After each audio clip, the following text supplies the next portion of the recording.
And what about you? A few words. Mr.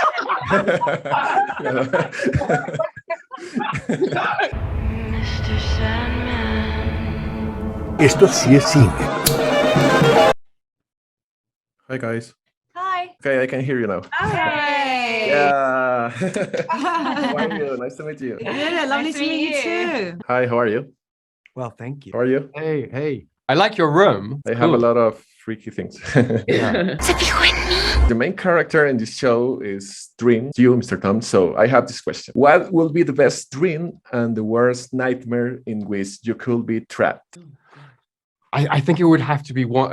It would have to be like an epic. I like kind of world building, and so it would have to just be a universe ultimately that I could continue to travel through. I just like to keep moving and like exploring, and I'd want to never endingly explore a world. And then I think the worst would be I guess the opposite, like to be in a coffin buried underground. I think mine would be somewhere really lovely and beautiful with all the people that I love forever and ever and ever and ever. Am I there? Absolutely not. Okay. And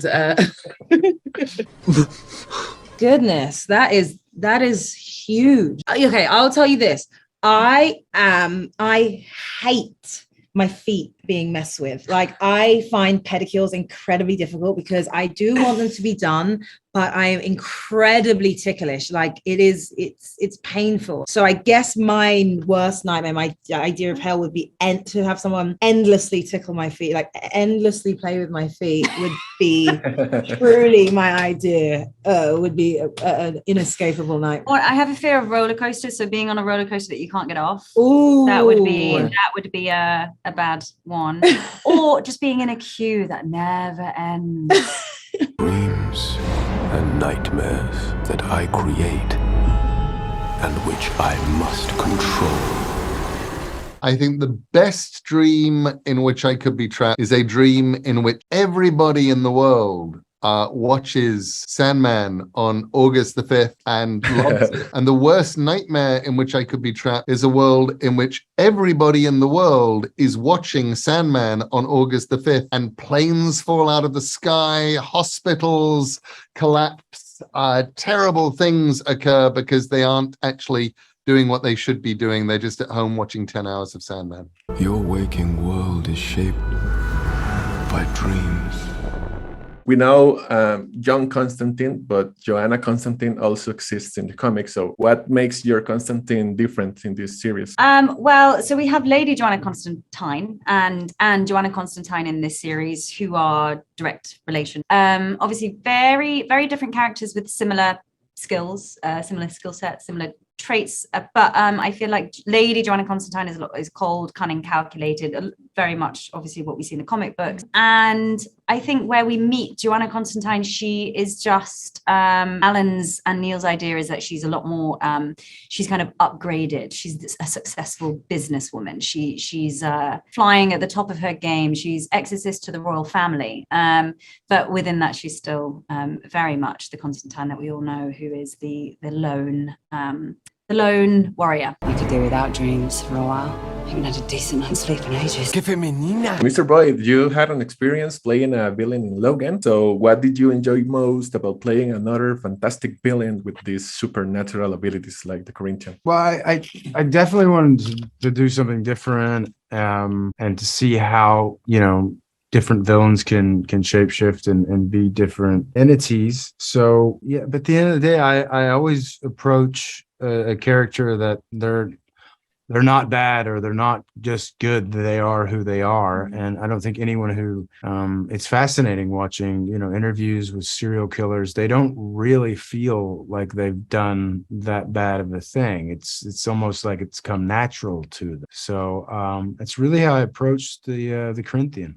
He's out there looking for me, isn't he? Sometimes the fans complain a lot about some adaptations. So as a writers, how important was it to honor the pages of the Sandman in this new Netflix adaptation? I think it was enormously important to honor the pages of the Sandman. That was always the primary goal and the thing that we had in front of us, which is going, we have these stories, we have these characters, they are our obligation. Our obligation is to treat them with respect and to treat them with truth. But I don't think there was ever a point we thought our obligation is to the fan. There was never a point where I was writing Sandman where I went, my obligation is to the fan. My obligation was always to the story. Tell us, what power have dreams in hell? Could you describe the Sandman series in a few words for the people who are not fans? It's about the false imprisonment of the King of Dreams, like an amateur occultist in the First World War has lost his son and he wants to bring his son back, and so he tries to imprison Death, but by accident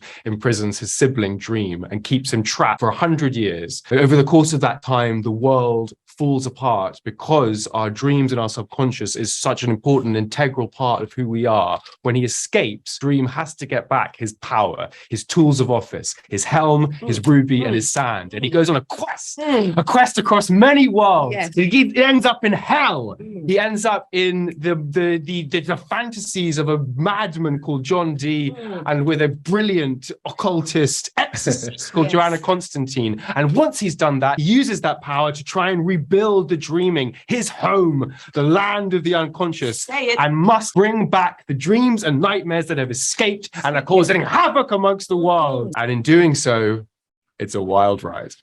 Man, you convinced me. I'm so in. Okay. Wow! Otra! Okay, and what about you? A few words. Are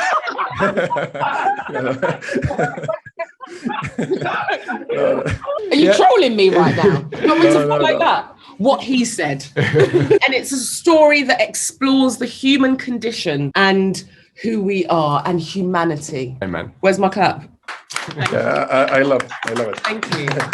Thank you. Qué buen sermón, ¿verdad? Should we do like one word each? Yeah, we got you. We're making our own thing over here. Okay. A dark, Epic, gothic, dreamy, poetic, psychedelic, imaginative, fantasy, exploring the human condition. Esto sí es cine. I would say that it is about the King of Dreams who you visit every night when you go to sleep, who is captured and held prisoner by an amateur magician for over 100 years. And when he finally engineers his escape, he has got to undo all the damage caused by his imprisonment. He's got to collect his tools, his implements of power, and he's got to set his life and the world right, saving himself and humanity in the process. Dreams don't fucking die.